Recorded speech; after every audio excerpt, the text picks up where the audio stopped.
My name is Emma Jones from Ashton, and we are one of the Energy Learning Network partners. I'm the interim lead of the Energy Learning Network here at Ashton. Some of you will know my predecessor, Philip Morris, who has now departed from Ashton to go and do more hands-on work with community energy, but he was responsible for putting a lot of this event together, so thanks to him for that. We've got a great lineup for you this afternoon, looking at how to build a business case for community energy. So I don't think there's ever been greater ambition for community energy in the UK. The local power plan has set a target of 8 gigawatts of community-owned generation by 2030, which would be enough to power 4 million homes. And the latest State of the Sector report found 411 megawatts installed so far, which is a fantastic achievement, but a huge increase needed to meet that target. So if we just move on to the next slide, this just shows our layout, our agenda for the afternoon. So we've got a 2-hour session. We've got a brilliant range of speakers lined up, so you'll get a little bit of an introduction from me about the Energy Learning Network and other things that we're up to.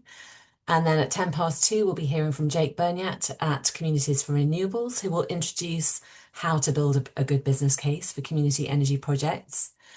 And then we've got presentations about solar from Arran Community Renewables, from Chris Granger, and then from Damien Toe at Brighton Energy, before we have a Q&A session and then a short break before coming back after the break to hear about small rooftop solar schemes from Connie Duxbury at Croydon Community Energy, and then finally onshore wind schemes from Alan Wilson at Radio City Association, and then a final Q&A before we finish promptly at 4 o'clock.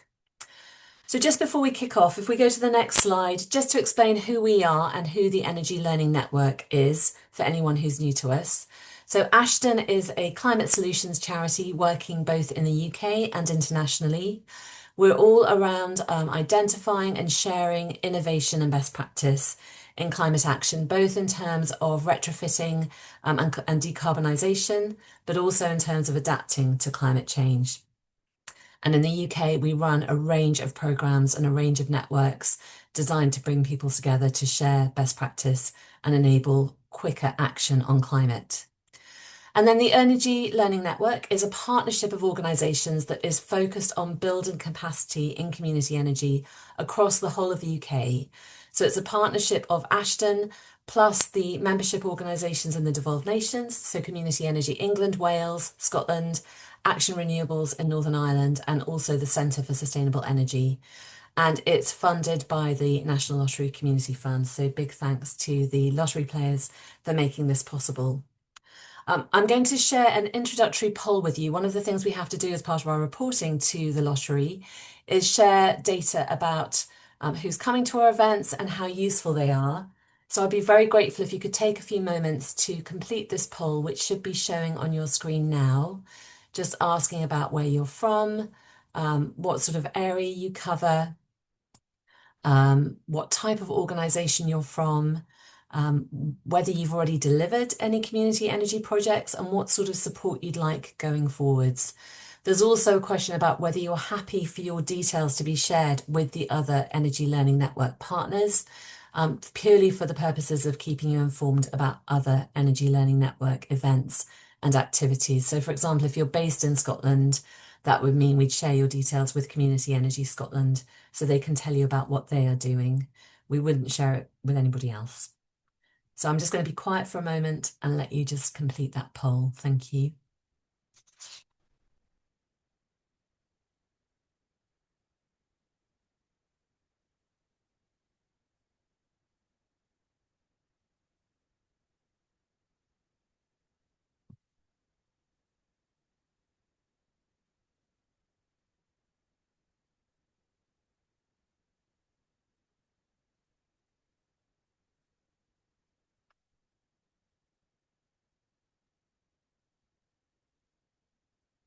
And if, when you've completed that poll, feel free to introduce yourself in the chat if you'd like to. And as we're going through the presentations this afternoon, please do share any questions in the chat. We'll be looking to the chat to pick out questions to pose to our speakers in the Q&A sessions.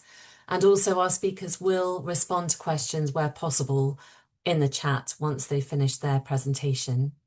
And as I said, if for anybody who's just joining us now, if you're able to rename yourself so that you've got your organization name showing as well as your name, if you just right click on your name, you should be able to add your organization so that we can see where people are from. That would be fantastic. Okay, I'm just going to give it another minute or two. We've had most people complete the poll. Just going to give it another moment for everyone to finish that.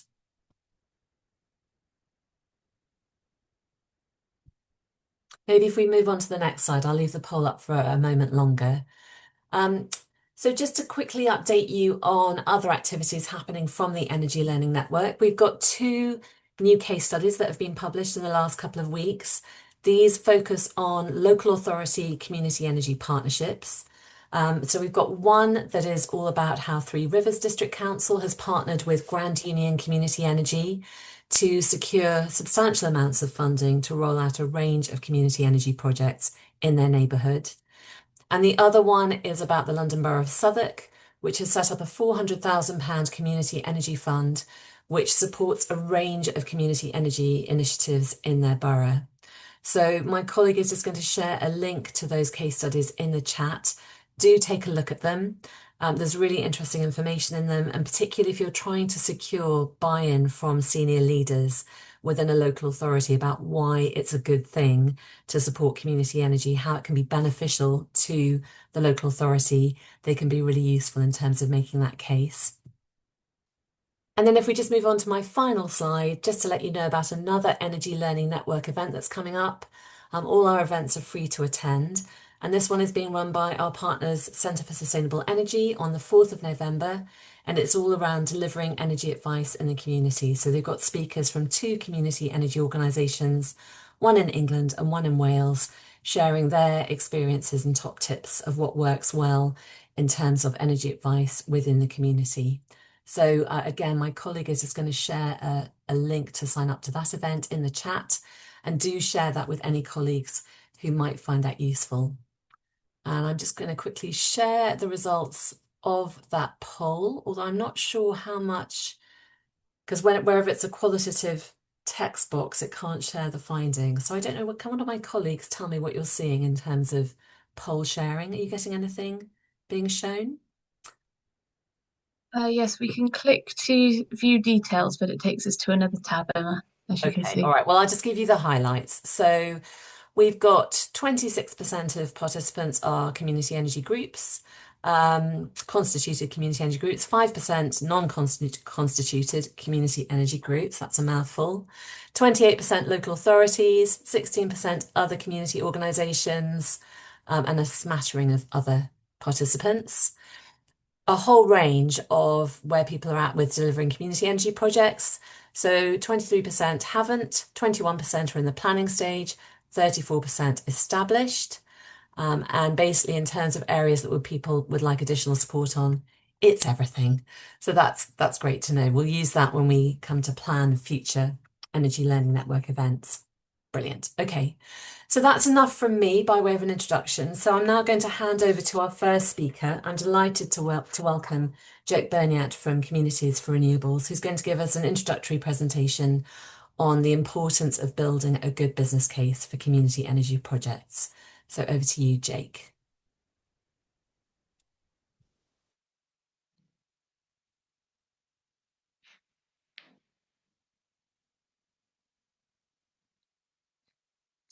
How's that looking? We are? Perfect. Yeah, right. Good afternoon, everyone. So I'm Jake from Communities for Renewables.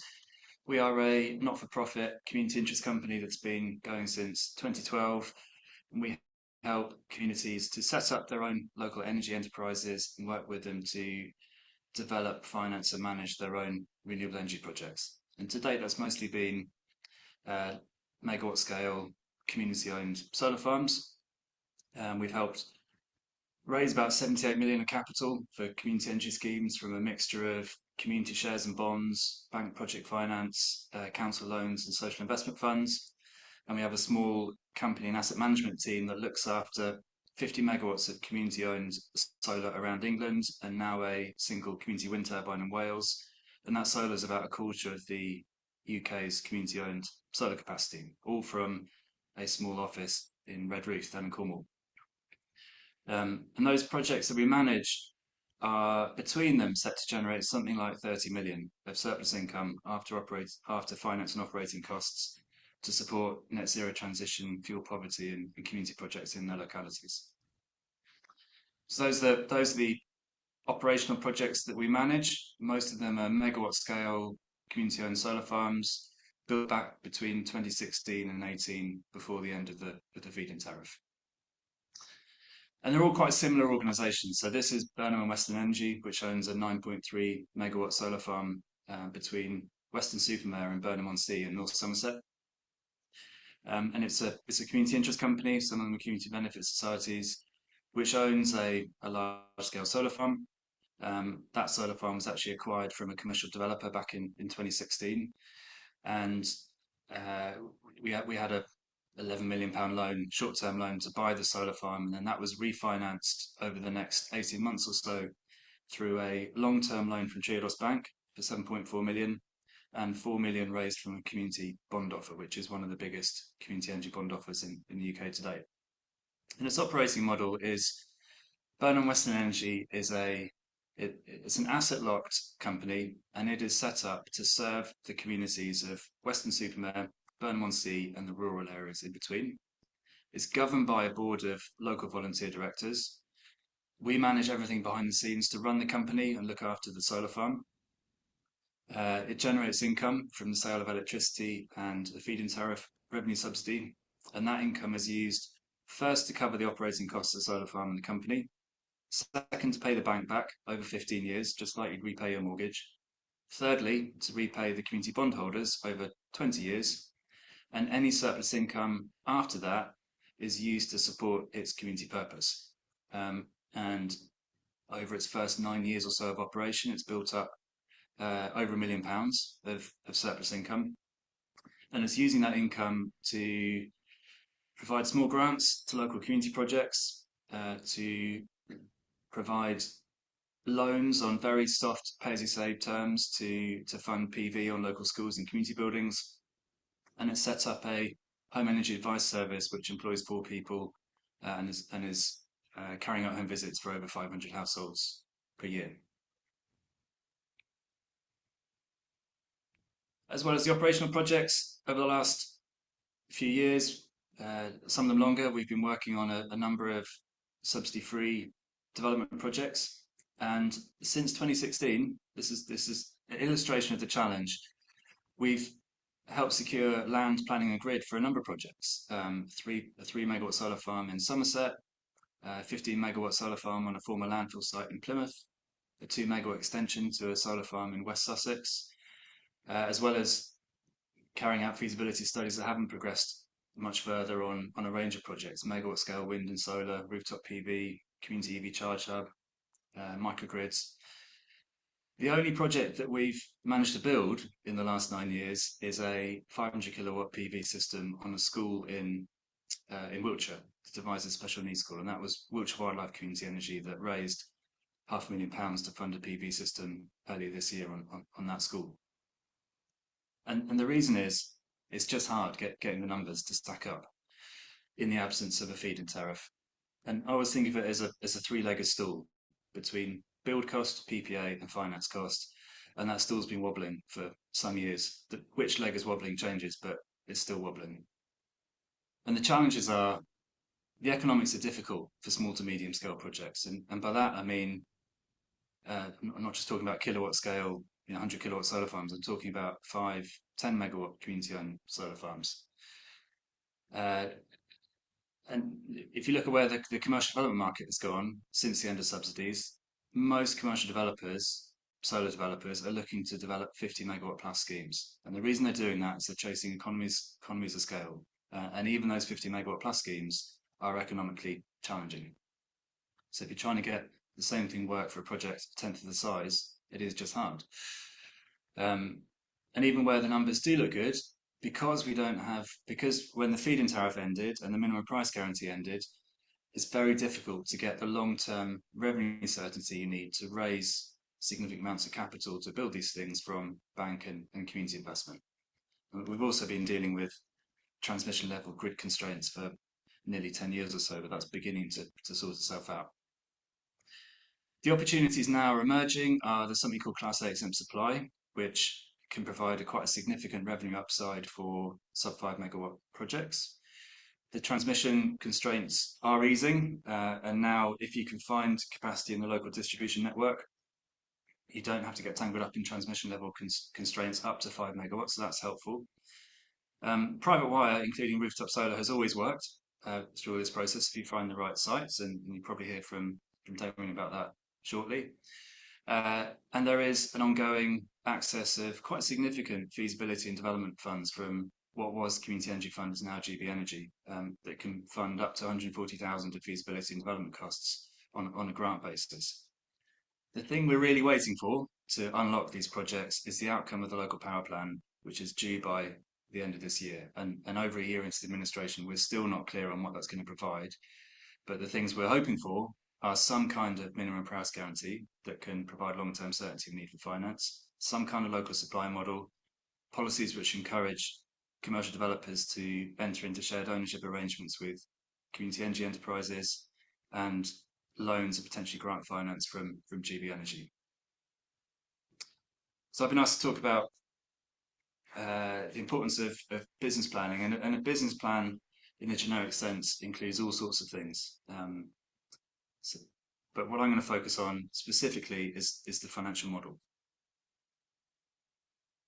And financial modelling is key to what CFR and other community energy advisors like us do at all stages of a project. So this is going to be the focus of my talk, is running through this boring table and talking to me about what a financial model is trying to do at each stage of a project development, and what that financial model should look like.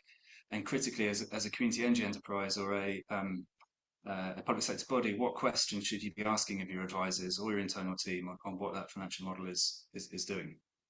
So the pre-feasibility stage, it really is just a question of, has this project got legs? Should we be spending any money or resources on it? And that can be a really simple spreadsheet, but critically, that spreadsheet needs to be done by someone that has done a similar project before and informed by sensible benchmarks. And quite often we see projects that are 40,000 into a feasibility program, but they really shouldn't have passed that pre-feasibility stage because they were obviously a non-starter. At feasibility stage, when you're going through that 6-month process of commissioning a load of feasibility work on a project that's looking at it in the round, land, planning, grid, technical feasibility and financial feasibility, you then need to be asking, what are all the assumptions that need considering? And is it viable? Have we got a complete set of assumptions? Is the project viable on the basis of prudent assumptions and sensible sensitivity stresses? And what are the uncertainties? And if it is looking marginal, what could we do to improve the economics before we progress it too much further? And at that stage, it's really critical that the model has a complete set of assumptions covering development cost, capital cost, yield, PPA values, project and critically company operating costs. Quite often we see them missing, finance, tax, VAT, inflation and everything, because all of those things, particularly for a small to medium scale project, can have a significant impact. And the finance and interest capital repayments, they need to be modelled properly. They need to be mapped out as an annual cost, not just looking at a percentage return, because it's not just about percentage return. It's just like your mortgage. What will you need to be paying each year for the next 15 or 20 years? Then when you get to financing, your financial model at that stage is the basis of the bank, if you have one, putting money into the project. And for the directors, it's the basis if you're doing a community share of bond offer, it's the basis that it's the director's evidence, if you like, that the projections described in the bond offer were reasonable, evidence-based, and the finance was affordable. And that model is going to be saved for 20 years. In the case that something goes wrong down the line, things change that weren't anticipated at the outset, and that model, going back to it, will be the enterprise's evidence that the investors weren't misled into investment, that the offer was based on reasonable assumptions at the time. At that stage, you want a very detailed model. Those assumptions want to be verified against the actual contracted costs and revenues. So each number that goes into the model needs to be referenced back to a source. The finance costs and profiles and cover ratios, which is basically the lender's test of affordability, need to be from the actual finance offers. You need a proper integrated cash flow, profit and loss and balance sheet. Tax and capital allowances need to be properly considered. And ideally, that model will have been reviewed, signed off by an independent accountant. When you get to operations, the model is something you live with. You then use it on an ongoing basis to map out your near and long-term cash flow management, to monitor performance against projections, to run loan covenant tests, which are something you have to go through each 6 months if you've got a bank loan, and to calculate how much surplus you've got available this year, but also over the life of the project, to repay your community investors' capital and to make payments towards your community benefit purpose. And at that stage, the model needs to be a dynamic tool with the ability to update the model with actuals. So the gist there is that the assumption says here in the detail of the modelling should match the stage of the project and your and others' financial exposure to it. And the warning is that generally the more detail you model things in, the worse it gets. So if you've got a very simple model which is creaking, it's likely that as you model that project in more detail, it will get worse, not better. Things we've seen go wrong over the years with financial models that come back to bite. I'm not going to name any specific organisations, but we've seen things you can do to make a model work that shouldn't really are things like putting in a different inflation assumption for energy prices than general inflation. And over 20 years, that has a really significant impact on increasing your revenue out of purely, an assumption basis. There's nothing real about the project. This is particularly an issue over the last few years, taking a power price which is high relative to long-term market averages and then assuming prices will go up from here or even stay even from here rather than go down. Or overly optimistic generation projections, which we've seen has been a particular issue for rooftop solar where you haven't had an independent technical advisor produce the yield assessment and perhaps you're working off an optimistic yield assessment that's been provided by the company that's selling you the system. Missing assumptions is something we quite often see at feasibility stage. So company administration and management costs not properly factored, component replacement and non-routine maintenance costs not properly factored, development costs underestimated. So that's all the costs you need to get to the stage where you're doing a share offer and a bank loan. And small costs that add up. So costs that you think, well, they're not significant, we can overlook them or lump them into a general allowance. But things like business rates, metering and communications, electricity import, they can add up to a significant number. Timing and certainty. So obviously take a solar farm. If you build your solar farm in the autumn, you're going to have to get through the winter. So you need a significant cash flow buffer to get through the winter. Whereas if you build it in spring, you're coming straight into a good revenue period, albeit some of your actual cash will be delayed by a month or a quarter. So the timing of commissioning is absolutely critical in the model.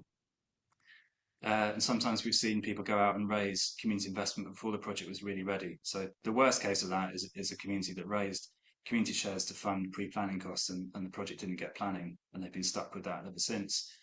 But we've also seen projects go ahead and launch their community share offer whilst the project is pre-construction stage and the costs have gone up or another fund has fallen away and that's come back to bite them. And lastly, capital structure. So a community paying too much to acquire what was otherwise a good asset from a commercial developer, or expensive finance raised on the basis that it'll be okay, we'll refinance it through a lower cost route down the line, and that lower cost route doesn't emerge. Health warnings are, financial modelling it's inherently complex and risky, and the more detailed you model, the more likely there's an error in it. And the more marginal the project is, the more likely that those model errors could be significant on whether you should or should not have gone ahead with that project.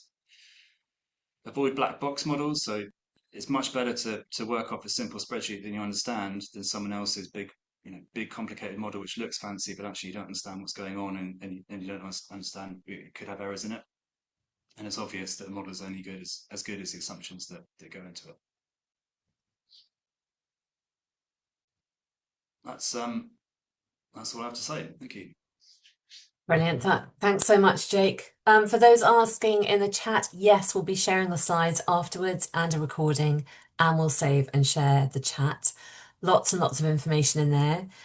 Jake, there's quite a lot of stuff to scroll through in the chat, but there are a few questions in there which you might want to look at during the next couple of presentations. If not, we'll come to them in the Q&A. So questions around the issue of PV on schools and Treasury blocking Department for Education from approving PPAs at the moment, and also any advice on suitable finance software to use for projections. But we'll move straight on to our next presenter, who is valiantly joining us from an airport departure lounge and won't be able to stay with us for the Q&A because he's got a flight he has to catch. But we're hugely grateful to Chris Granger from Arran Community Renewables, who's going to talk to us about their experiences of solar farms. So over to you, Chris. Thank you. And Jesus, Rico joining from the airport lounge. Hopefully we can try and make up for it with the project eventually. Is this sharing? Can you hear me?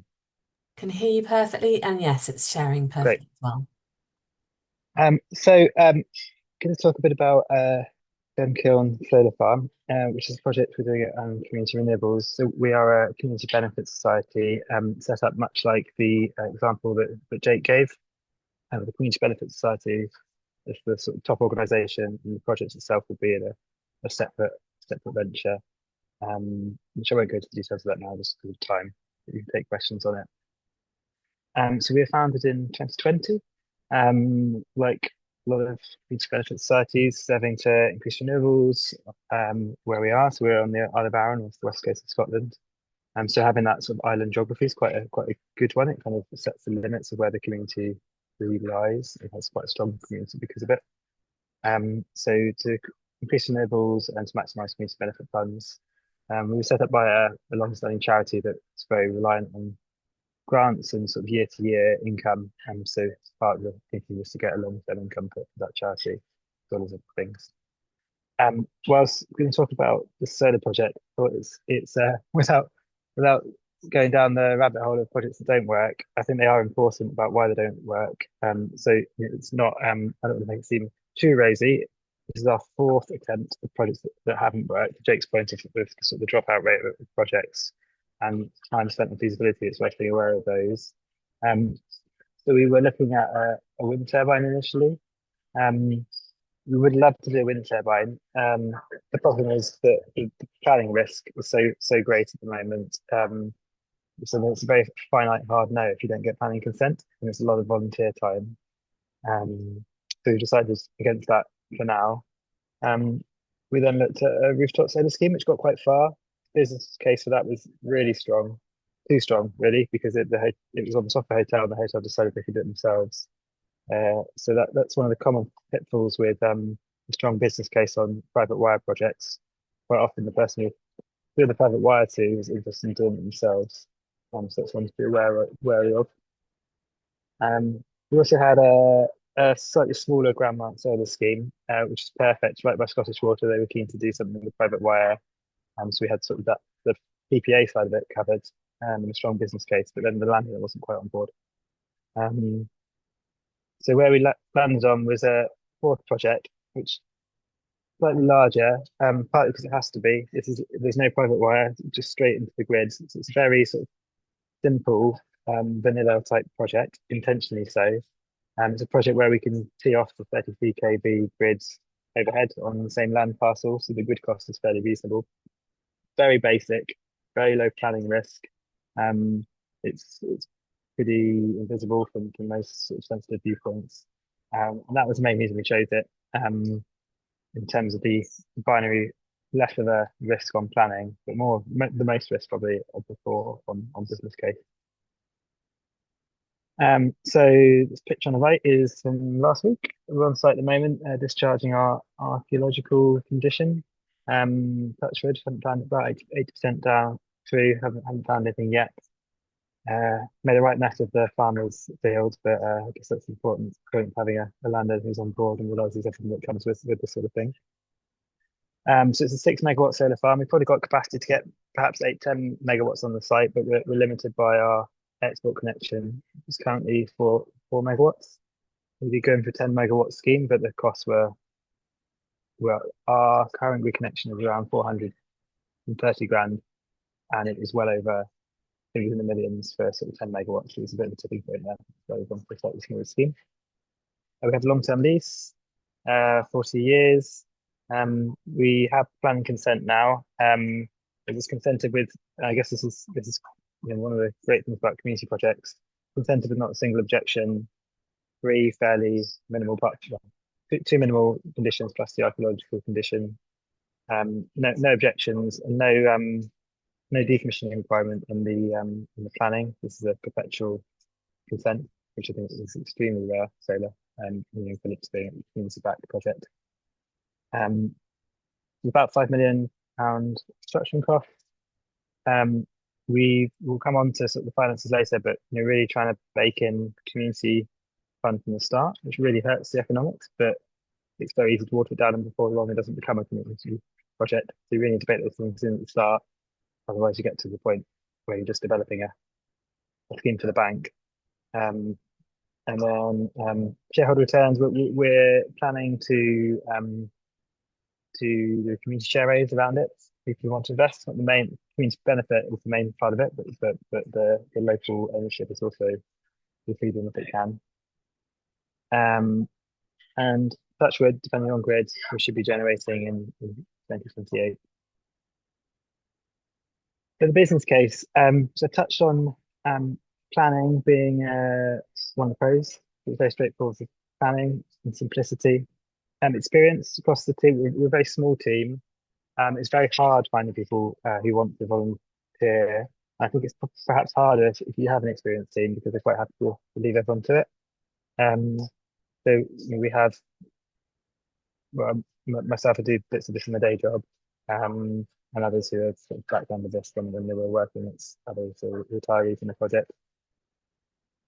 Grid is fairly straightforward, fairly reasonable. And the massive one is grant support. I'll come on to the numbers later, but it wouldn't work without a grant. I guess that's a really important one. Landowner support. We have a supported landowner, although it is a commercial rent we're paying. There's no sort of savings there on the business case. We're paying a fairly commercial rate rent. But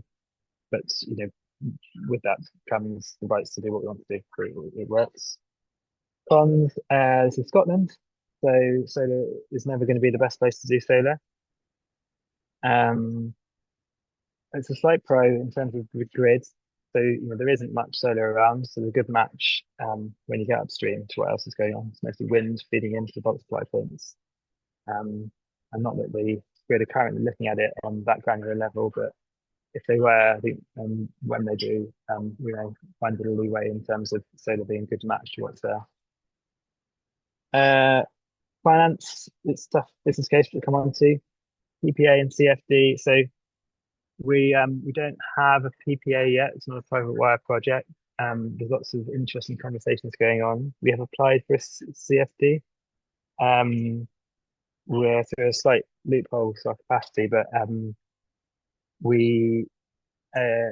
so this is contract for difference to the government's flagship scheme for buying power from projects.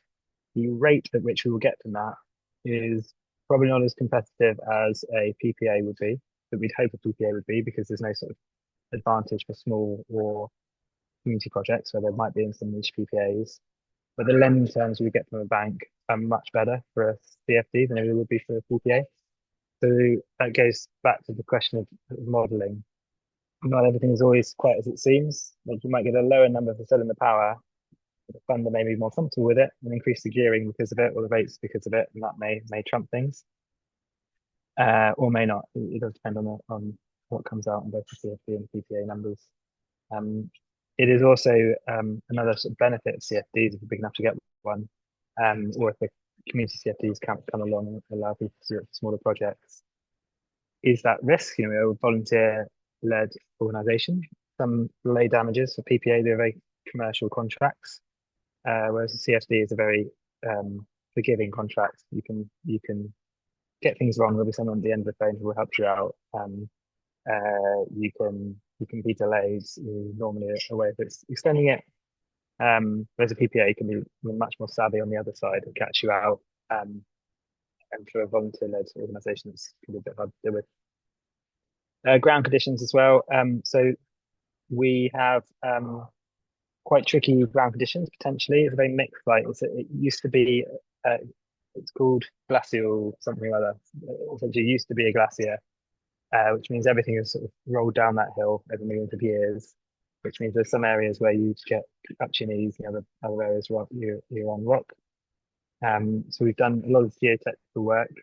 Whilst perhaps our site is worse than normal for ground conditions, it is one of these things where you can do a lot of time on feasibility to only find down the line that you don't have right ground conditions.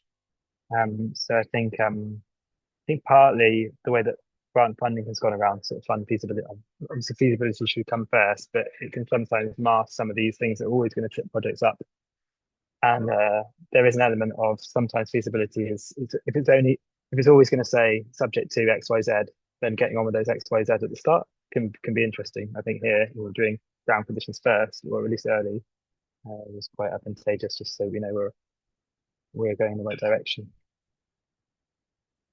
So I mentioned that our business case doesn't quite stack up yet, and it's only risky in terms of time. I mean, it will be the same for everybody on this call. Like a huge amount of volunteer hours being put towards these projects across the country, for an extremely small number of them to happen.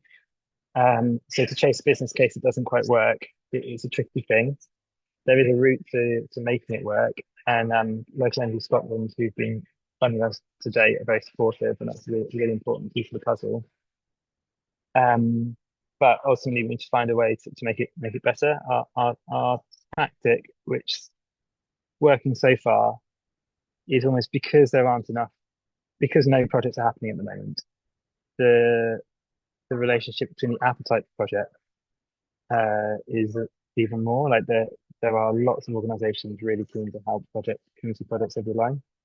So we are trying to tap into that. But whilst it's really tough for everyone, if a few projects happen, it concentrates some of the resource and support around those projects. And we have been fortunate on that. So to jump to the meat of this, that top number is the reason that we're still going. We've had over 700 grand of grant funding, which has been very generous mostly from Local Energy Scotland through their CARES funding scheme.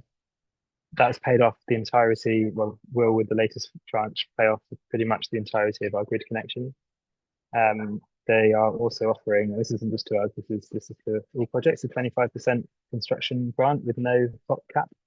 We're the largest project, but they've said that there wouldn't be a cap in terms of the top end of that grant, so they've got to be 25%. So there's an argument, if this doesn't work, then perhaps another project we should pack up and go home, and this one perhaps only just does work. So that's the conversation we're having with the likes of GB Energy and others. Can we sort of really find a way to make this work or not work and learn from it before we as an industry chase projects that may not have the fortune that this one's had? Because to Jake's point, I think a lot of I mean, the onus is on consultants really to do the right thing, but when there's funding there to do the feasibility, consultants quite often quite happy to run the numbers, then eventually show that it doesn't quite work. The consultant's still done their job, but the project hasn't improved. So yeah, just a word of warning around Jake's slide on modelling for community groups. I think that's a really important one. I'm sorry it's all a bit of a doomsday talk so far from myself and Jake, but I think it's probably just a reflection of how hard it is at the moment. But I mean, yeah, here's the positive that if you can get it going, there is that grant funding available because so few projects are happening. So that's great, and I think it will help this one work. Yeah, I mentioned about lessons learned. That strong business case can be meaningless without. If you know that the feasibility is going to come back saying subject to, then where you can work on the subject to things. So yeah, at an early stage, lawyers are always expensive, but lawyers provide something that you can then rely on for 40 years, whereas consultants provide advice. So I'd say money spent on lawyers is quite often well spent. We have now the land agreements that give us all the rights we need for the next 40 years, and we can relax on that front. So that's great, and securing land is really the first part of it. It's really important. Grid connection offer. as I said, this wasn't our best project, but it's a project where we had grid, and I think it's very easy to go after the best looking project and not have grid. Um, so being able to switch around amongst geographies as well. If you've got a small project because your community group is quite geographically constrained, I think there is the need sometimes a bit wider because at the moment there's not all projects work. So being flexible where you can on geography is really important. Planning, planning consent, the feasibility for what the planning risk can be sometimes costs as much as to split the planning in. Like it doesn't actually, especially for a community group, a community project, you could probably cut a couple of corners on planning. It doesn't have to be the snazziest thing. Ultimately, that you are a community group applying for it will carry so much weight, and planners will help community groups. I don't mean help them through in terms of green lighting it. I mean help them through as in if you are stuck, the planning departments, local authorities do have some resource to help. They won't help the commercial developers, but as a community group, you are afforded some help. That's not to say you're given any bias at all in the planning system, but people will help you signpost you in the right direction. And I mentioned about ground surveys. So we're a solar project, so ground surveys is the main sort of one. But if you're a wind project, then transport assessments also really important. Transport costs can spiral very quickly, especially on the land rights. There can be a lot of corners where you can play a lot of landowners. That's a really important one to look at quite early in the process if you're looking at wind. Don't be afraid to switch tack. So I guess that's the point I've mentioned around you will come across projects that don't work. And I think when you find them, best to switch to a different one rather than try and make them work. You may end up in the situation we're in where we've sort of found one just about works, and then you have to sort of develop it, sit and wait for the market to change. Our hope is, if the market does change slightly, we will be one of the first projects ready to go. I think that counts for a lot. So I think you can perhaps chase a business case that just about doesn't work and wait for the market to change. Obviously, if we're way off, it's not going to work. But that's our view, that we'll get this sort of ready to go. And then as and when sort of PPAs pick up or lending comes down, then we can go. Speed matters. I guess that's to the same point that sometimes it can take so long to develop a project that the economy changes in that time. That was seen with the end of the feed-in tariff and hydro and other things. Your finance model, although it's projecting forwards, will be in today's terms. So if you really need to move quickly from the position you're in with the finance model to actually building it, otherwise that lag can have a huge impact. So being able to move quickly from feasibility to construction on a marginal project is really important. Otherwise, your assumptions will all change. Obviously, they can go in the right direction, but historically they tend to go in the wrong direction. And yeah, I think Jake picked up on this one. Consultants can underestimate legal, banking, other pre-construction fees. You may get a lender, perhaps not a bank, but maybe like a community lender could have a look at your financial model. That they've got a vested interest in that, because they'll probably want to fund it one day. So perhaps look for people who can have a quick look over your financial model for free. If you think you've got an attractive enough project there. Just on some of that legal banking that tends to be, and actually I'd say look at projects that have done it before as well, other community groups that have done it before, because they will know where they're getting hit on VAT, banking costs, legal costs, construction insurance, all these like small costs that all add up and aren't in the sort of high level feasibility. And yeah, lots of costs don't scale. So it can be the same number of contracts, well, nearly always is exactly the same number of contracts, despite the size of the project. And the number of contracts, each one needs a review, so each one has a cost. So that's it. I hope that was useful. I won't be around for the Q&A, but John, who's recently joined us, will be, so please now answer any questions. Brilliant. Thank you so much, Chris.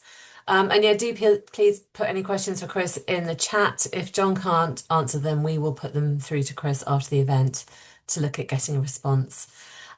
So moving on to another solar presentation, we're going to hear about large commercial roofs from Damien Toe, who's a director at Brighton Energy. So over to you, Damien. Hello, thank you very much. And I guess my role is to be a bit more positive. So we'll see. I've somehow got pictures all over my slide. Yeah, no, that's better. So Brighton Energy Co-op, we were founded in 2010. I was one of the co-directors. We had our first arrays in 2012, so we've had rooftop solar for 13 years and experienced pretty much anything that can go wrong and can go right in that period. And we just celebrated our 15th anniversary. Now, I'd say if we to define ourselves, we're passionate about increasing renewable energy production, but also environmental education. So we've got 6 staff, 5 non-executive directors, 700 members, and 100 bond holders. And we dedicate 3% of our turnover to schools' environmental awareness sessions. So we employ STEM teachers effectively to do educational sessions in local schools. And something that I'm really proud of, but actually nearly broke me, was actually running just 2 of us running an ERDF project where we gave out 33 grants to SMEs of about 25,000 each. And that was during the period of 21 to 23 when electricity prices were really high. So we saved a lot of businesses a lot of money. We've got 5 megawatts of rooftop solar across 50 sites and 90 arrays. And why we've got more than one array per site is we basically maximized the feed-in tariff at lots of different sites. So having 2 arrays per MPAN allowed you to have different levels of feed-in tariff. So that's worked out quite well in terms of our ongoing income. So we cover businesses, councils, university, colleges, ports. We haven't really been discriminatory about who we work with, other than occasional ethical reasons we didn't want to work with an organisation. But actually, it turned out to be quite good in terms of resilience to have such a wide range of sites.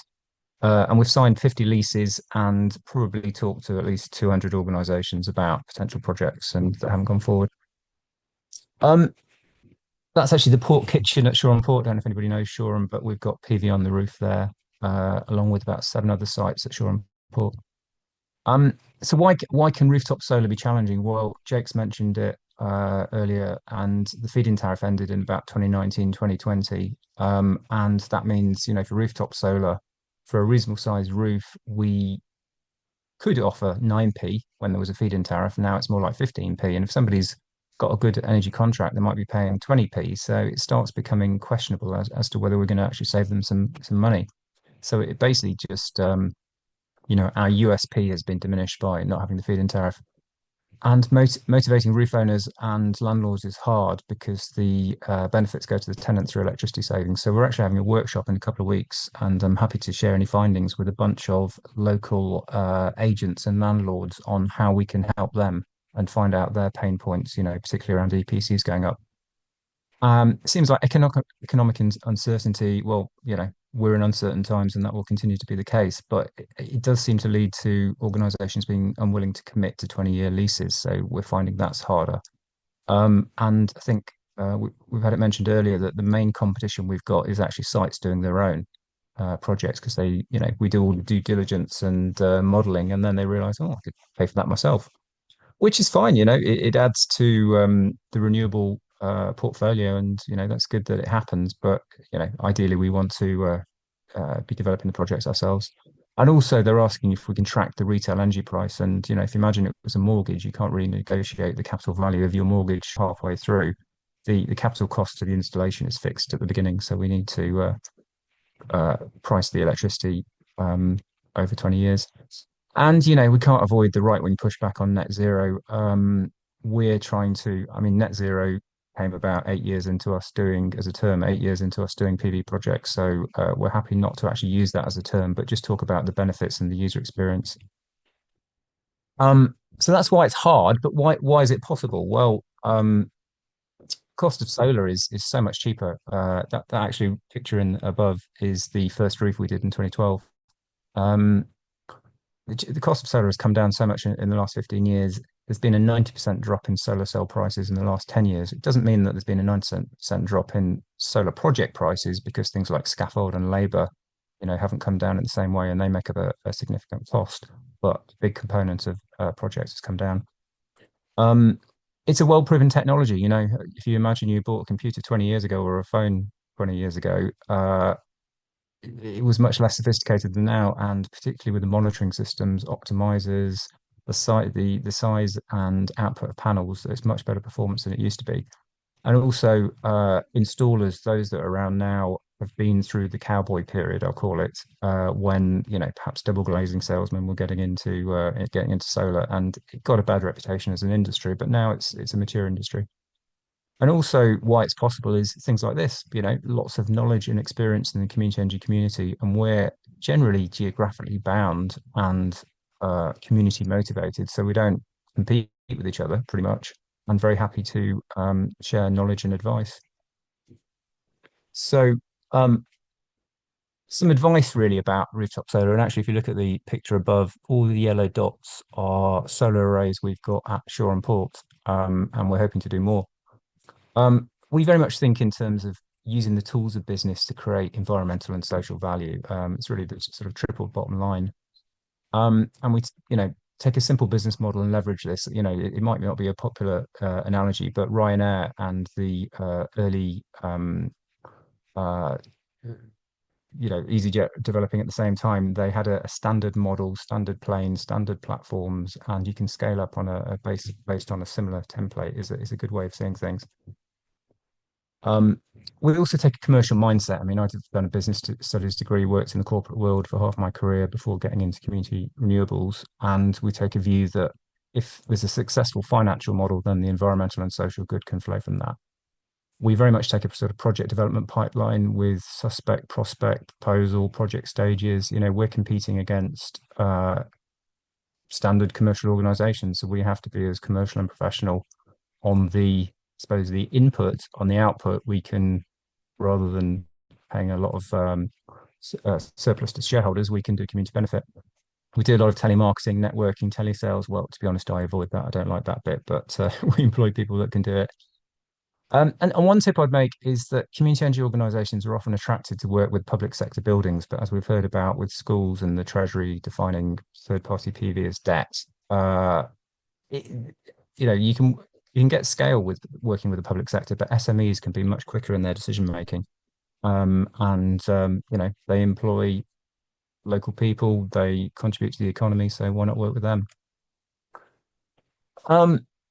That picture actually is a modelling of a Harden School, a local school where we installed a couple of years ago about 320 kilowatts. So there's, you know, there's over 300 community energy groups. They've done multiple generation projects, and as I said, they're very happy to share with each other. Lots of installers, we've worked with a number that, you know, they've been around 10, 15 years. And the view I take is, you know, we can spend a year or two doing all the stuff that people behind computers do, which takes, you know, a long time to get a project to actually being installed. The installers do their work, and it takes 2 weeks. So they're very expert in what they do, and, you know, build a relationship with a good one. There's lots of online material, Community Energy England website, the Next Generation project that we worked on, where there were 10 grants of £100,000 to test out different community business models. There's loads of really good reports and templates and legal documents on that website. I've actually put a hyperlink in the slide, so you can have a look when you look at the slides. Community Energy Pathways, our colleagues in Lewes, you know, great support organisation. Obviously, there's the Energy Learning Network, and then something which I'm on most days is the Community Energy England Lumio group. So it's a plug for joining Community Energy England, really. The Lumio group is just a forum where there's lots of asking questions and problem solving done by people in the sector. In terms of how to establish your price, actually, that picture is where's that? Splashpoint Leisure Centre in Worthing, where we've got a solar array. We do similarly to what Jake's talked about earlier in terms of standard financial models. So we have the key criteria such as capital cost, on-site usage, electricity price, tariff rates, insurance, maintenance, admin costs, and plug them all in, and see what is the electricity price that meets our sort of hurdle rate, but is attractive enough to a potential site. And between, you know, the last couple of years, we've offered between 11p and 23p, depending on the size of the array. So it can really vary quite a lot. But basically, we target about 13.5% return across our arrays, which pays about 5% capital, 5% interest, and about 3.5% admin costs. And that, I am very happy to talk to anybody another time about our financial model, but there's an example of basically the figures, the fields at the top that are in yellow, we plug in the variable information for the site, and it will spit out at the bottom, is it making a surplus in the first couple of years, which is basically our decision-making criteria.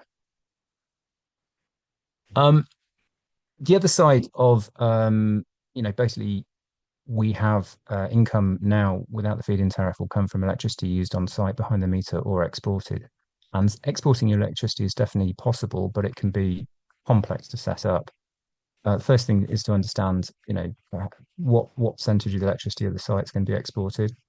Also understanding what's going on in the market. We can't necessarily tell geopolitics, but organisations like Cornwall Insight will, be able to forecast their best view on export tariffs in the next few years. Set up an export contract. You need a meter operating contract, a data collector contract, an export contract, and that could take 3 to 6 months. And I find you actually have to kind of nurse it through and make sure the right flows have happened and keep chasing. And obviously you can get quotes from, well, I didn't mention Unity, but they work with Octopus, OVO, and Good Energy. So get some quotes like anything, but also look at other organizations such as Urban Chain that are offering slightly higher rates due to peer-to-peer trading opportunities. Excuse me. And opportunities for funding, community share offers, we've done 10 of those. Community bonds, there's the community shares, booster fund, commercial loans. We haven't really gone down that route. There's the, excuse me, just gonna take a glass of water. Yeah, there's the Community Energy Fund, which is 40k and then 100k, and then the Energy Redress Scheme. And commercial loans, we've never really gone down the route of commercial loans because our projects have always been under £1 million, and the due diligence for a project under £1 million is generally too costly. So in terms of, I suppose our approach, we've raised £4 million in 10 share offers. We've offered 5% interest to date to our investors, which has always been attractive. Actually, our last bond raise, was at 6.5% because Bank of England interest rates were higher. So we figured 6.5% was needed. We raised that money in 3 weeks. So it's an example of, you've got a good track record and you do what you say, people will trust you with their money. But top tips in terms of a share offer, definitely worth looking into the Community Shares Standard Mark share offer document, because that can bring credibility and assurance to members. And share offers, we find, also minimize due diligence costs. You've got to be, legally, financially, technically compliant, but you don't necessarily have to pay tens or hundreds of thousands of pounds in due diligence. I also advise organisations not to automatically apply for grants. I think there's too many, my personal view is too many applications for the CEF, for feasibility studies, for things which actually are well-known, well-proven. And, I'm quite happy to have a chat with an organisation for an hour and share some of the templates that we've done, save them time and save, public sector money. And be willing to copy. Our ERDF grant, I shamelessly copied quite a lot from other grant applications, shamelessly copied from quite a few other organisations, because it would have cost a lot of time and money to actually create the content. So, let's be smart and reuse what's out there. And in terms of grants, definitely worth starting with smaller grants, £5,000, deliver against it, report against it, make it successful, and then learn your craft by delivering successfully, which I suppose is a good way of ending. And good luck. I'm very happy to have follow-on conversations with anybody. Fantastic. Thank you so much, Damien. Lots of really, really useful information in there. So we've got about 10 minutes now for questions before we have a quick comfort break. And then just a reminder, we've got 2 more presentations coming up after that, looking at smaller scale solar and also at wind. So just looking at some of the questions that have come in through the chat. We had a question right up front about this issue of PV on schools and the fact that the Treasury is currently blocking the Department for Education from approving PPAs for solar on schools. And I know somebody shared that Community Energy England is basically advising just to kind of proceed as normal in the hopes that this will be resolved. I don't know whether anybody here, Jake or anyone else, has any updates or any latest information on that situation. I know it's something Community Energy England are working on.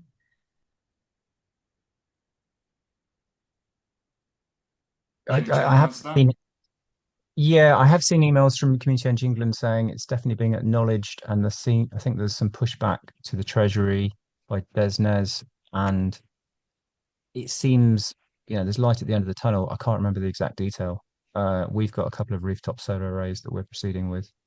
Um, I must say, sometimes we just sort of take a view that these things come and go, but we just keep on trucking, and you know, as long as we're not breaking a rules or law, just get on with it. Um, I will share the latest guidance from Community Energy England in the chat in a moment, and we'll make sure we send the link out with the slides when we send those around to you afterwards. Okay, so some of the other questions that have come up. There's a question about how to ensure an ethical PV supply. So I know, Connie, you'd mentioned that you include questions in your spec for installers and ask for certain documentation. I don't know, obviously, Connie, your presentation's coming up in a moment, whether you can share any details of what sort of things you ask for, or could any of our other speakers share any thoughts on that? Are there specific things that you can request as part of the spec? Are there kind of global standards or anything else that suppliers have to adhere to? It's not something I know anything about. So we put it as a standard requirement in any tender for a PV system we're running, and we would ask them first to provide their policy and their evidence that their panels come from ethical supply chains, and then we would review that, take a view on it. Most funders will also be interested in that, and they will have a list of panels they're happy with or not. But I mean, what it's about is pushing back into the primary supply chains rather than being fobbed off with a statement that factories have been inspected. But it's challenging, and there is no easy standard yet. I see someone's put the Solar Stewardship Initiative up yet, which is a good introduction. Also worth going back to the papers that Sheffield Hallam have done on this a few years ago on Uyghur slave labour in the solar supply chain. They're quite readable. Start there. Yeah, we'll see if we can dig those out, and again, we'll share a link to those. Thanks, Jake. There's a question from Cara Naden at Somerset Council about, in terms of making a business case for renewables in schools, has anybody quantified the value of education engagement and the value of that in terms of reducing climate anxiety amongst pupils? So in addition to obviously the cost savings, which is a really interesting question, just to share from our perspective, we've actually got a meeting on tomorrow, I think, with somebody from Imperial College who is looking at quantifying the impact of various different schemes on climate anxiety, both in terms of adaptation and decarbonisation. I'm not sure he's gone into anything as specific as that. But does anybody here have anything? Are they aware of anything to do with the value of reduced climate anxiety and how community energy can contribute to that? I can comment that I know our workshops that are probably, I don't know actually what ages are different key stages, not having children, but from about the age of 8 to about 15. And they're tailored at different levels, but the engagement, the fun, the teachers invite us back each year because they really enjoy what we contribute, both from a sort of engagement of the kids, but also the what they take away from it. But we haven't actually thought about, does it mitigate, is it a mitigation of climate anxiety? So that's something we can actually look into and try and capture somehow. You would need to line up a friendly PhD student at the University of Sussex or somewhere to come and do some research on that. Yeah. Okay, a couple of other questions. So somebody's asking, what sort of size and cost would make a sensible first project? So for an aspiring community energy group, where should they start? Does anybody want to offer some suggestions? Jake, anything? Damien and I will give quite a different answer. So, maybe Damien go first. I would say don't do much under 100 kilowatts, and you want to maximize on-site usage. So, a secondary school generally more than a primary school, and a battery involved would potentially ensure more on-site usage. So economies of scale are important as we're talking about, the cost of installation. Yeah, much under that's not going to be commercially viable, I don't think. But also, learn your craft. It was something I said in my slides is do 2 or 3 smaller projects, learn from it, prove you can do it, and then you can go back for more money to your investors. So I'm going to answer on a point of principle that we saw a lot of early stage community energy groups start on the principle of, well, let's do a small portfolio of rooftop PV systems and then we'll grow from there. And even in the days of feed-in tariff, that was a difficult challenge. Some of them have made it. The thing you've got to look for is if you proceed as a community energy enterprise that's going to own uh, generation assets for 20 to 30 years, you need to be looking at how are those assets going to be looked after for 20 to 30 years. And you can look at relatively small scale projects where the individual project investment has a positive return, but you've got to make sure that there's enough surplus cash to cover the organization's running costs at a sustainable level. And it's likely if you're a small startup group, in your first few years, you'll have a lot of energy and volunteers that are willing to do it, but 10 years down the line, you may not. So are your running costs in the first few years in terms of management, basic day-to-day bookkeeping, company insurances, all these kind of company level costs, are they dependent on volunteer resource? And is that a sustainable thing for 20 years? And if not, I think there's two ways of looking at it. Firstly, you can go, well, we shouldn't go ahead until we've got enough scale in our organization to cover some sort of professional management costs. It might just be paying a bookkeeper, a week, a quarter or something to keep on top of things. Or if we can't hit the scale where we can cover our own professional management costs, is there another exit? Could our rooftop installations be taken on by a bigger community energy enterprise that could look after them for us? But I'm just really wary about communities setting out, creating something which looks like an asset, but in years down the line, it becomes a liability. Yeah, that's useful advice. Thanks, Jake. And Connie, I'm conscious your presentation's coming up later, but I don't know if you've got a perspective you want to share on this one as well. In terms of the size that you should start Okay, with. where do you start? Yeah. Yeah, I kind of touch on this a little bit, but I suppose it depends on your setting. I'm very kind of urban based, so small rooftop solar is pretty much only what my group's going to be able to do. But we're trying to make sure that we've always kind of got an anchor larger project in a share offer along with some of the smaller ones so that that we are able to. So in our first one, I'll speak about it, but we've done a larger kind of almost 100 kilowatt and then a smaller one alongside it so that both can benefit. So maybe just doing a 13 kilowatt on its own, that would be very difficult and a lot of work for the return. But if you compare it with some of the larger ones, I think it might work financially. Brilliant. So yeah, a little teaser there. Do please come back after the comfort break for Connie's presentation.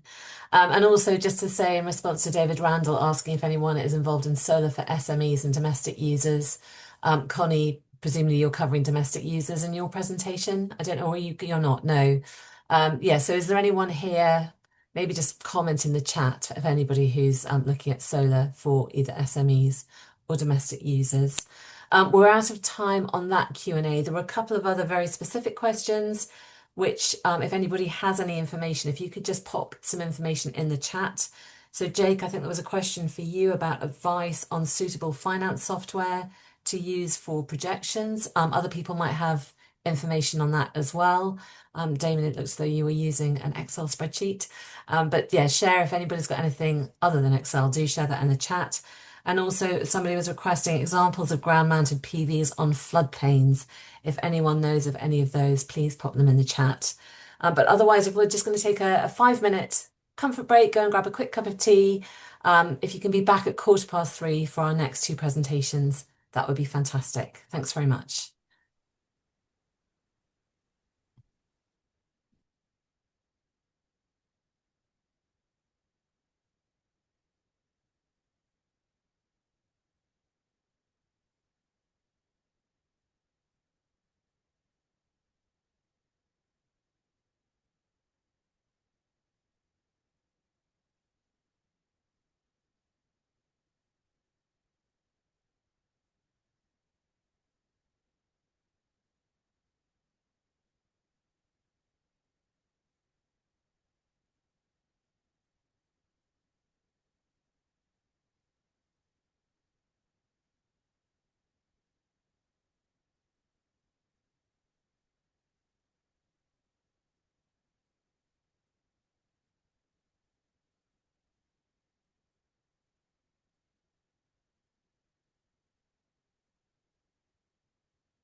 Connie, feel free to start your slide sharing if you want to, just while people are coming back in. We'll give people, it's 1:15 now.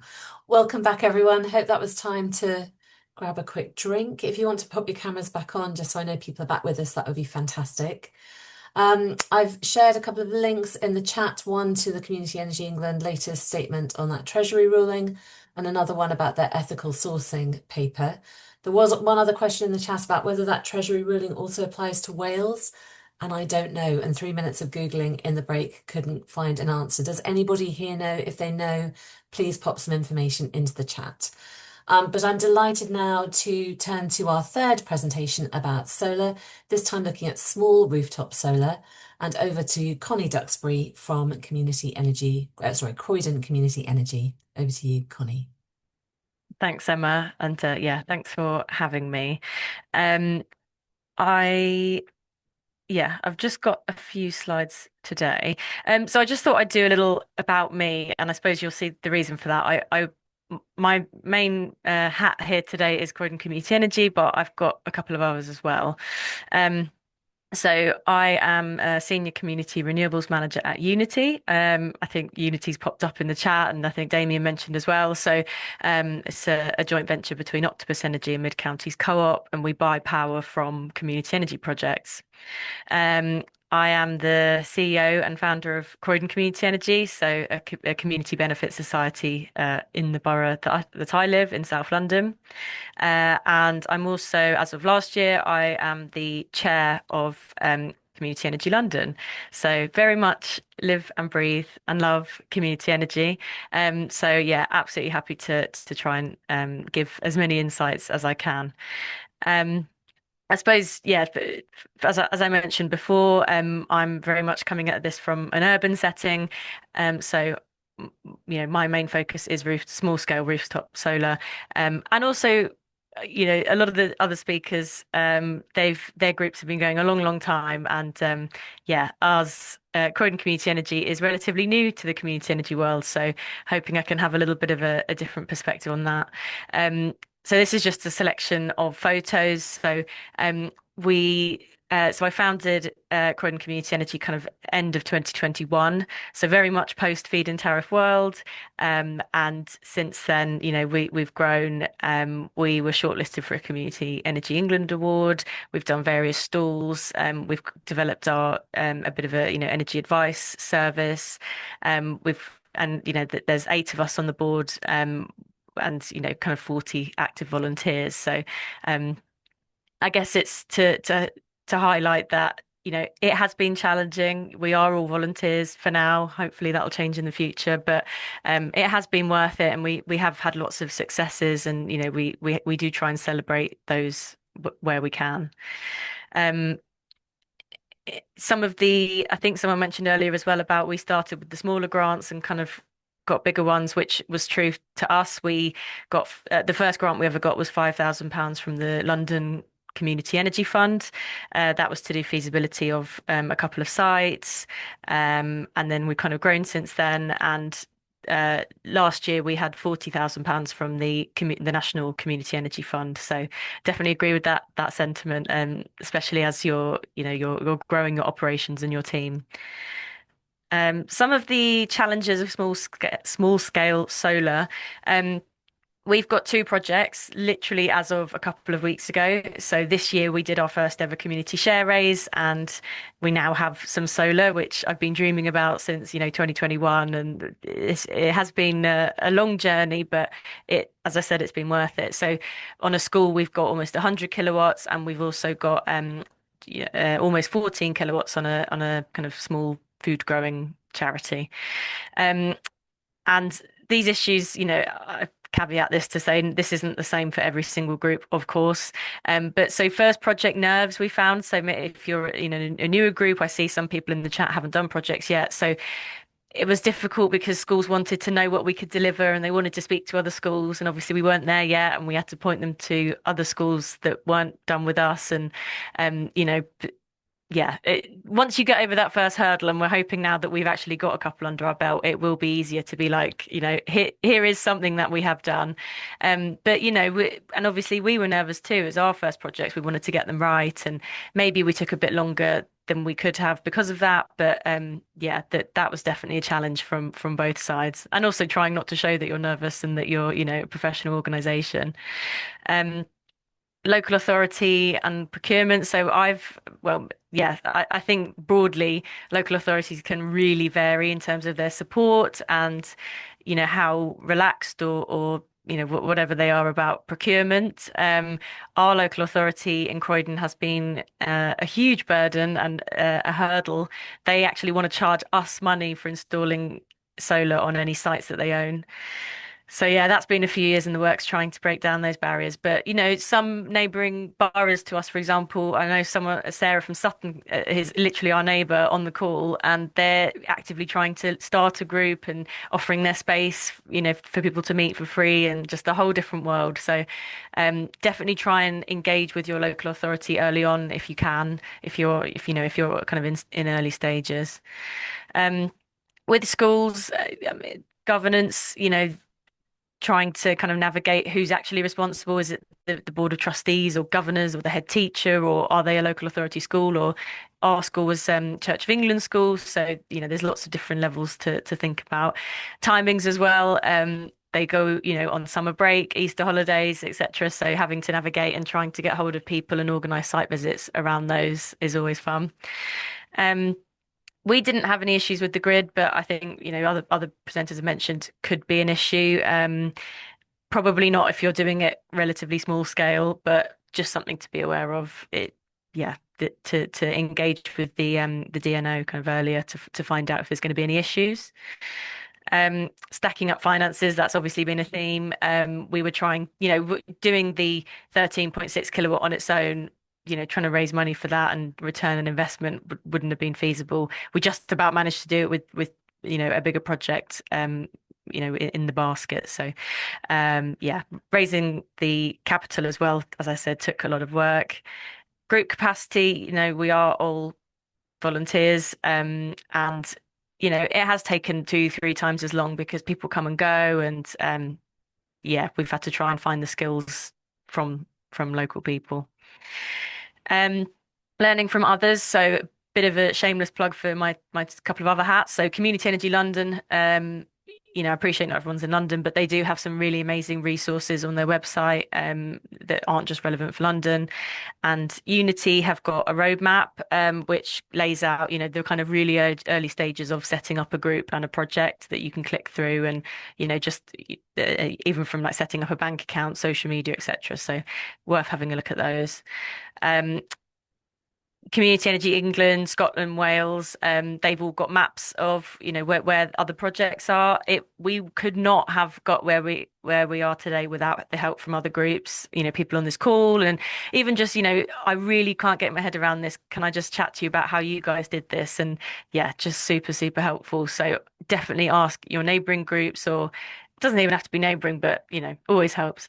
Co-ops UK help set up groups. Plunkett Foundation have got some really good resources, and we also got a bit of pro bono support from them, and LawWorks as well. We had some early pro bono legal advice, so definitely worth speaking to those.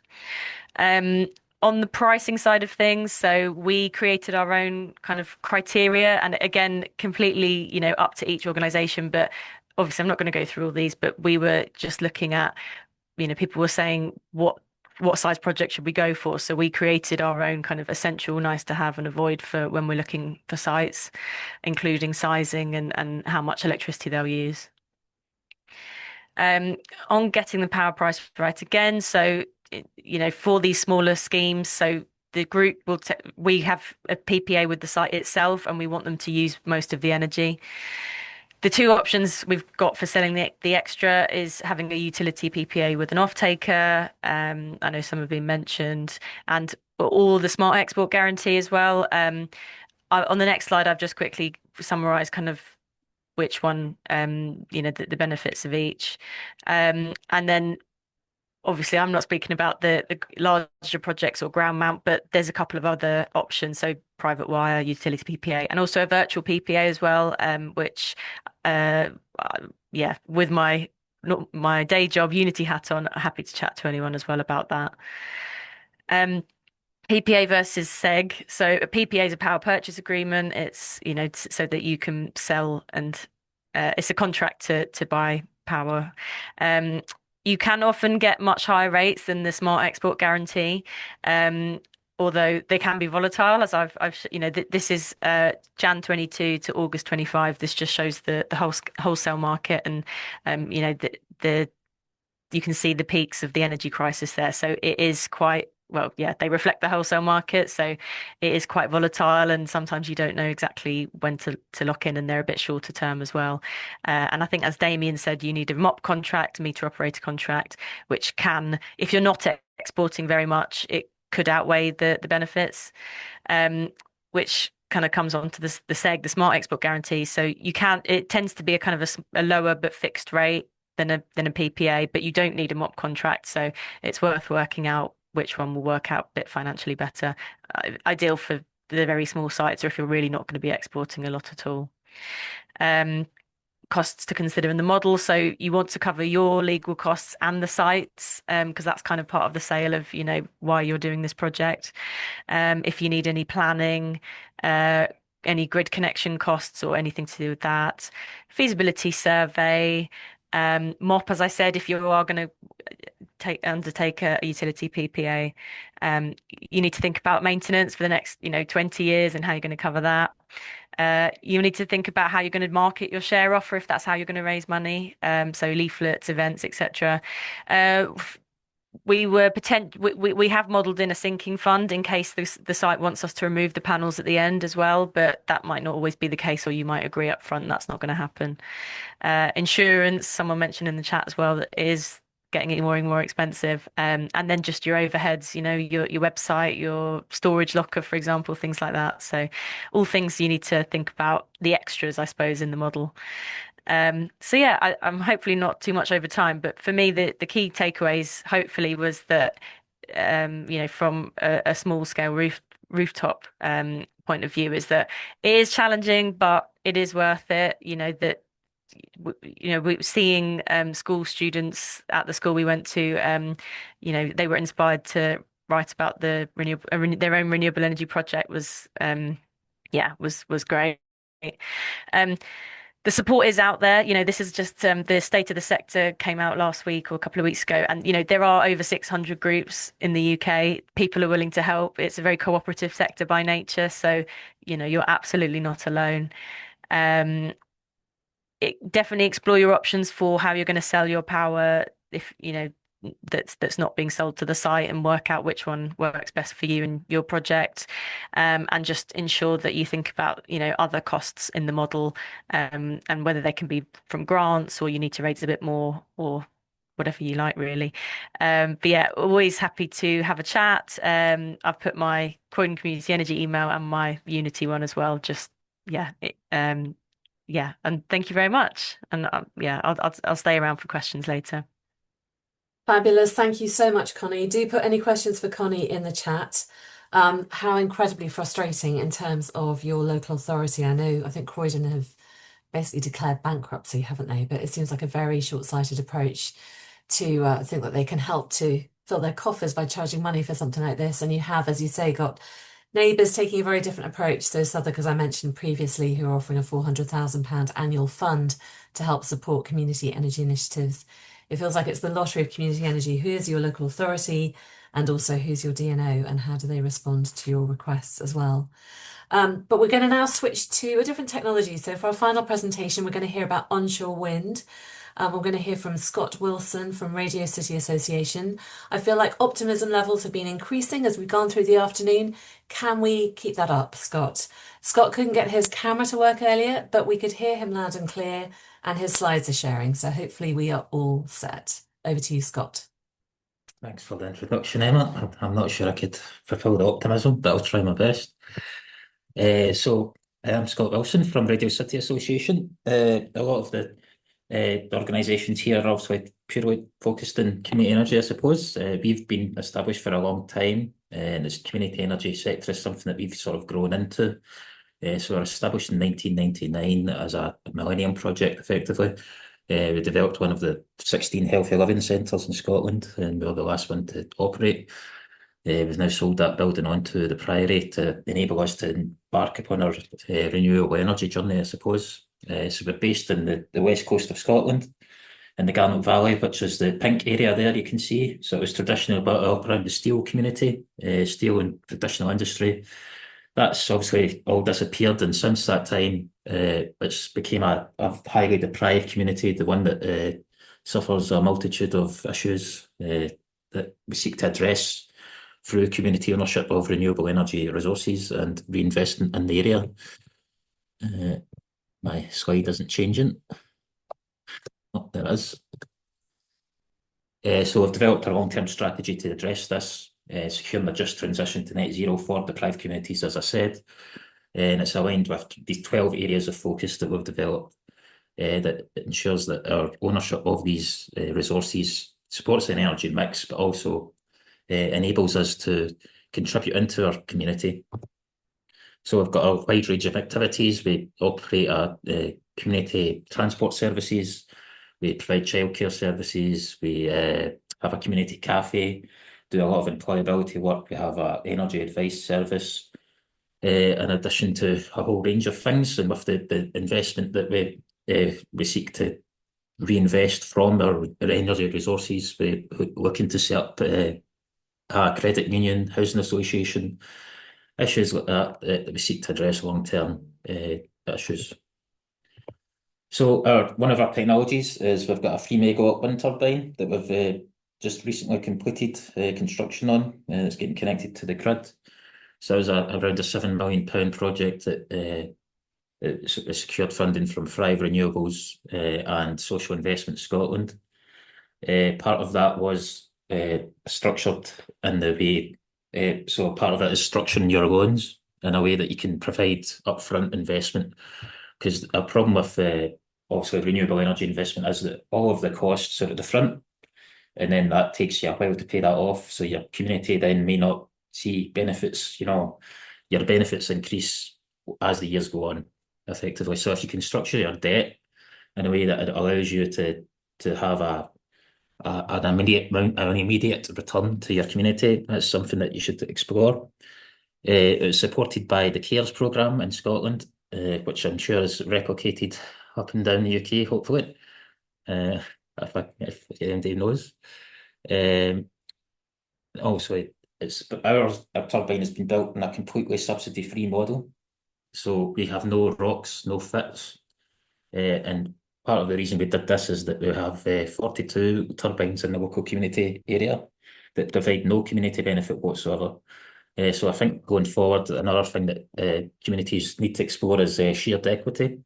It's another financial model that obviously defrays risk to communities, but also gives you an into the world of financial benefit. It is a long process, but I wouldn't be deterred from it. It's something that you've got to keep at, and you've got to continue engaging with, even though sometimes the hurdles may seem insurmountable. They're definitely there to be beaten. So I would say that you need to have a strategic level of patience is what is required for communities that seek to develop wind turbine projects or any energy projects. This is just our wind turbine projects. So alongside this, we also have our hydro scheme that we're developing with Scottish Water, and another hydro scheme that we're looking at potentially as well. So another thing that you can do is potentially look at different technologies depending on your location. So we are a semi-rural area, so we are quite lucky that we have hills, we have rivers that we can use to our advantage.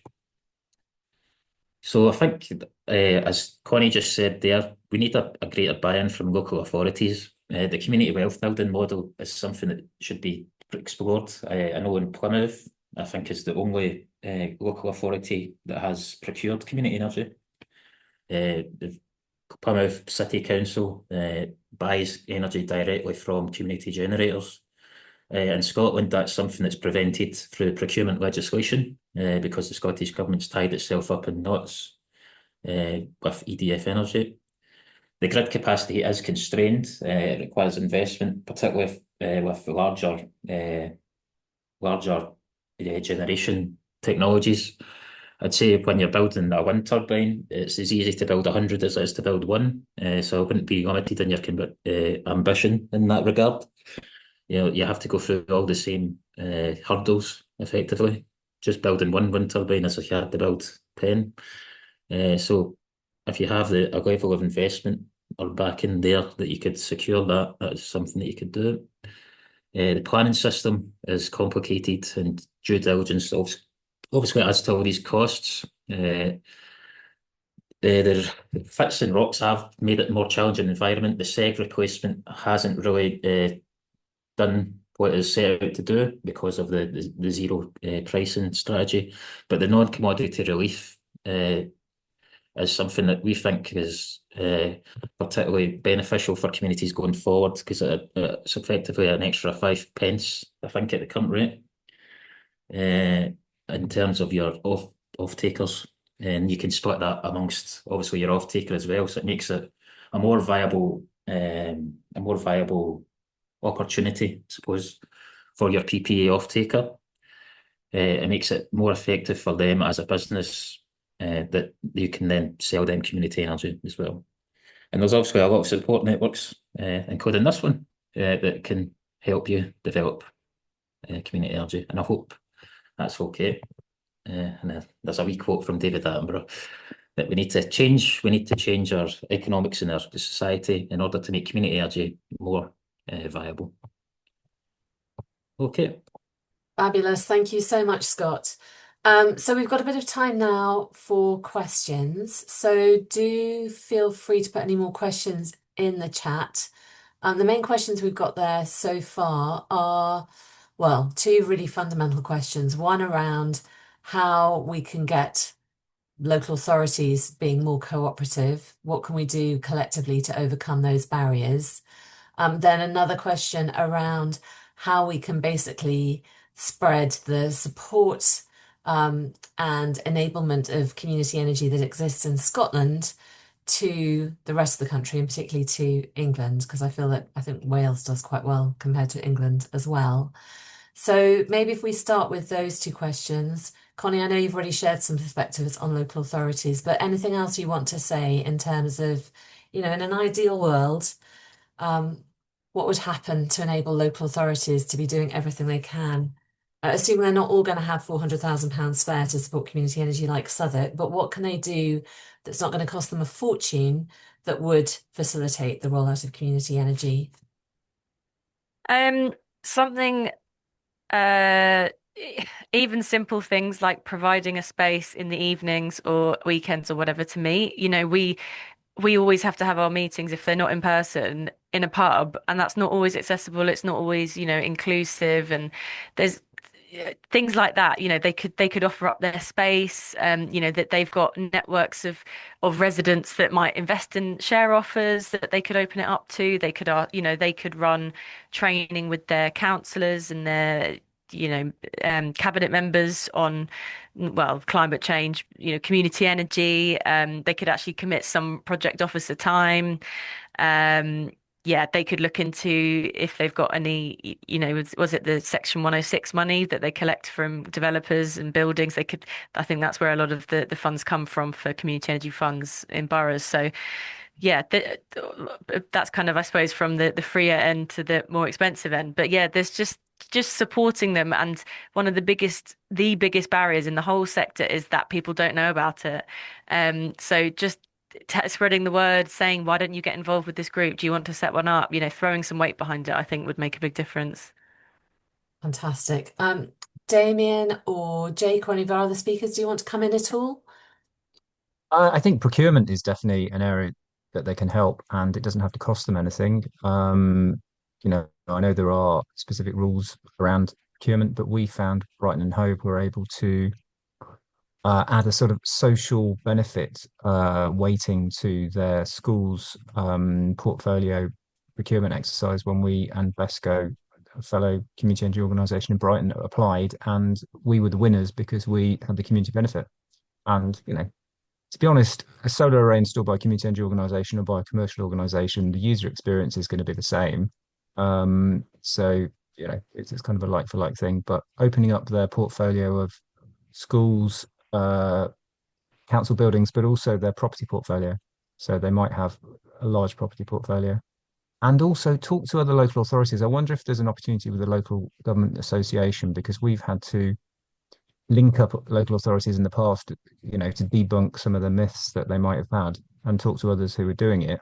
So maybe there's an umbrella level communication that Community Energy England could work with the LGA to put out some education. Yeah. I'll raise it. We've got our next ELN partner meeting next week, so I'll raise these points with them then. Jake, do you want to add anything, or Scott? Connie raised a good point that there's lots of things local authorities can do to support community energy in their area that may not go as far as hosting community-owned solar on their roofs. And you've got to look at it from their perspective. If they've got a load of capital grant money to fund PV on council buildings and schools, that's financially probably a better option for them than working with a community energy enterprise. Community energy is going to be the next best option after that. It's going to be better than working with a commercial developer. And in some cases where councils have a capacity problem where they don't have the knowledge in-house, sometimes even if they would generate more savings from doing it themselves, they're actually more likely just to do it with a community energy enterprise because they'll never get there themselves. But other things they could do are try and implement supported planning policy. I really like Connie's idea of putting 1 in 6 money into community energy. I think that there's probably lots of cash there that was come from commercial housing developments, and it's supposed to have gone back into hypothecated back into local carbon reduction projects, and it hasn't. And community energy would be a great destination for that money. Brilliant, thanks. We're going to keep going with the questions, but I'm also going to launch our final poll because I'm guessing some people are going to be dashing off quite soon. So again, if you could take a few moments to answer these questions, it would be hugely appreciated. This gives us really powerful feedback and helps us make the case for continuing to get investment to support capacity building in the community energy sector. But a few other questions. So a very specific one, probably for you, Scott, about what would you say is the best size of a wind turbine for a community energy project? I guess it's a bit similar to the other question about where to start with community energy. What would you recommend?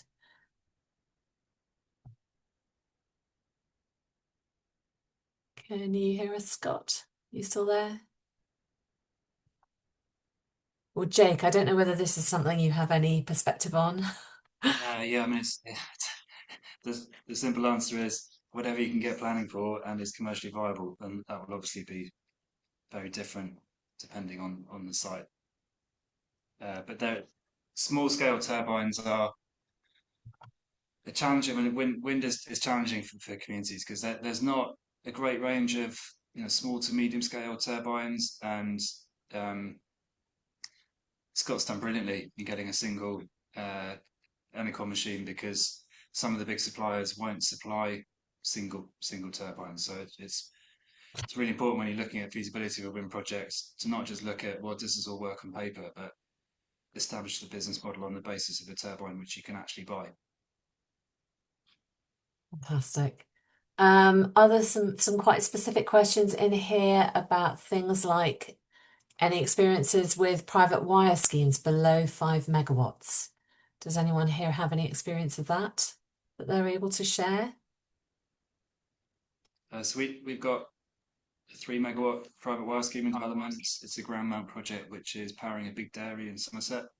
Hopefully that will get built next year, but really that's just a bigger version of all the projects that Brighton Energy have done. This is a very similar economic model and contracting model. It's just whether the solar farm or indeed wind turbine is next to the building rather than on top of the building.